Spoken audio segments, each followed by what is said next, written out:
नमस्ते। आप सभी से अनुरोध है कि कृपया हमारी चैनल को सब्सक्राइब करें, वीडियो को लाइक करें, शेयर करें, अपना मर्चेंडाइज स्टोर को विजिट करें और पुणे डेक्कन समिट के लिए रजिस्ट्रेशन कराने के लिए डिस्क्रिप्शन में लिंक पर जाएं। पूरी की पूरी कांग्रेस जो है इस समय अम्बेडकर के नीले रंग में रंगी हुई है और अम्बेडकर के प्रति उनकी क्या आस्था है उसके बारे में पिछले कई दिनों से सारी चैनल्स पे पूरे आपके डिटेल्स चल रहे हैं और एक एक बात जो भी कांग्रेस ने अम्बेडकर के साथ जो भी किया है वो सब खुले में आ चुका है। मैं उसकी बात नहीं करता, वो आप इस समय देख सकते हैं। मैंने भी उनको बहुत सारों को रीट्वीट किया है, खुद भी कुछ लिखा है और बात की है, तो उन पर मैं चर्चा नहीं करने जा रहा। चर्चा मैं करने जा रहा हूँ जो लेटेस्ट काम किया है कांग्रेस ने और कांग्रेस के सहयोगी ने। जी हाँ, और मैं बात करने जा रहा हूँ नेशनल कॉन्फ्रेंस की। आपको पता है कि नेशनल कॉन्फ्रेंस कांग्रेस के सहयोग से सत्ता में स्थापित है जम्मू और कश्मीर में। यद्यपि कांग्रेस ने जो चाहा था उनसे वो उतना नहीं मिला उनको, लेकिन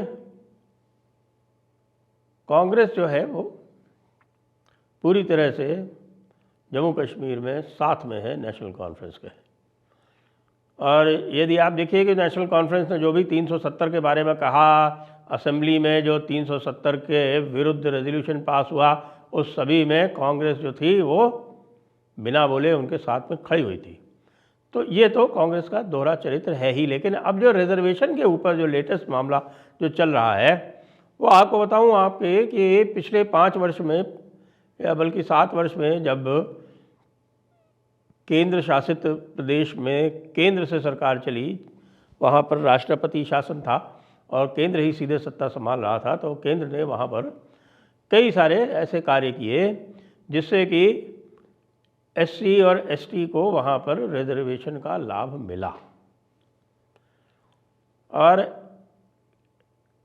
एसटी में विशेषकर से वहाँ पर एक प्रकार से एक पूरे के पूरे रीजन को ट्राइबल एरिया घोषित किया गया और ऐसे रीजन्स जो बॉर्डर से लगते हुए हैं उनको ट्राइबल एरिया घोषित करके वहाँ पर गुजर, पहाड़ी, ये सारी कम्युनिटीज़ जितनी भी थी उनको सबको शेड्यूल ट्राइब का लाभ मिला और शेड्यूल कास्ट का लाभ तो मिलता ही है। अब ईडब्ल्यूएस का भी लाभ वहाँ पर जनरल कैटेगरी को मिला।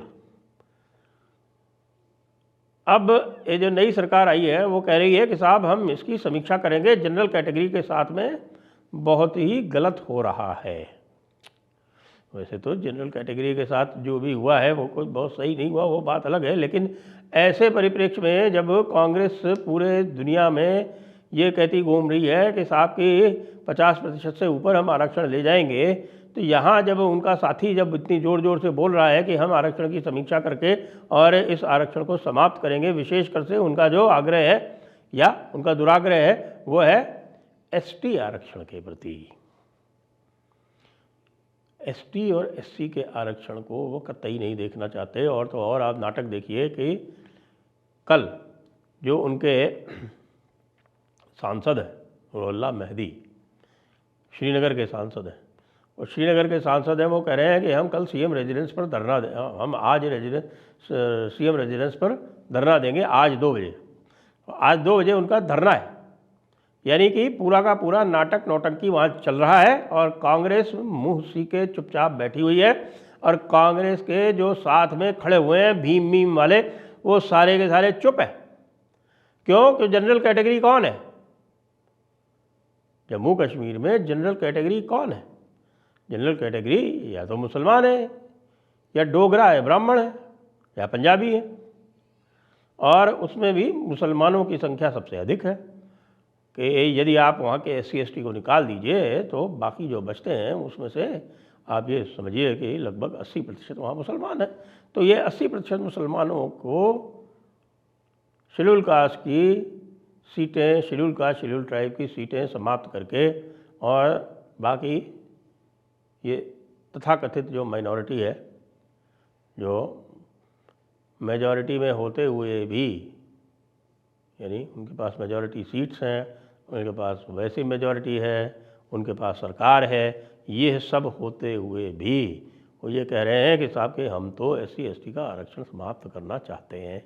कमेटी उन्होंने बैठाल दी है और कमेटी तो आईवॉश है। उनको पता है कि कमेटी के यदि कोई संस्तुति होगी भी तो ऊपर LG बैठा हुआ है, आखिरकार वो यूनियन टेरिटरीज़ हैं।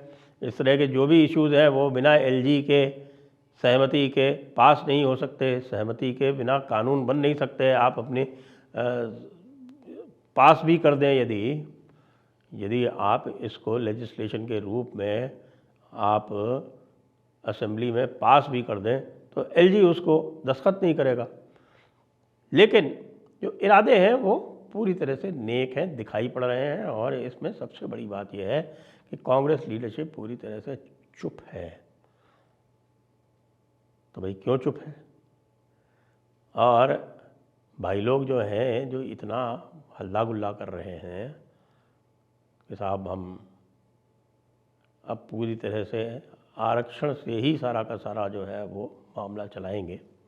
और दूसरी तरफ जो हमारे और भाई लोग हैं जो ये कह रहे हैं कि साहब कि हम तो देखिए बैकवर्ड है, और बैकवर्ड के रूप में देखिए हमको तो मनुस्मृति में बहुत हमारा तिरस्कार किया गया, मनुस्मृति में हमें शूद्र कहा गया।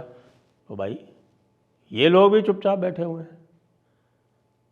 यानी अखिलेश यादव वो भी कुछ नहीं बोल रहे। अखिलेश यादव तो छोड़िए, जो बाकी और जो हैं हमारे भाई लोग वो भी कुछ नहीं बोल रहे, तो भी कुछ नहीं बोल रहे।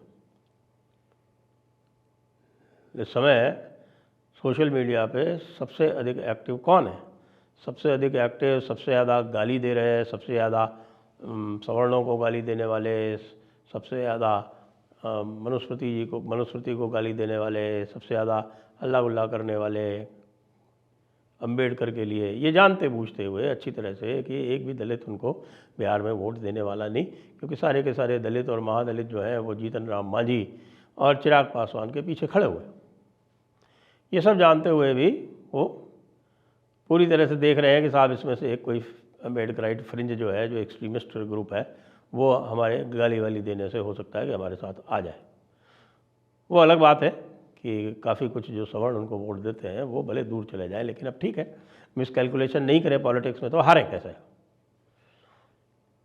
तो ये लोग जो हैं इनको मैं ये और बता देना चाहता हूँ कि भाई पहले अध्याय में ही महाराज मनु ने स्पष्ट कर दिया है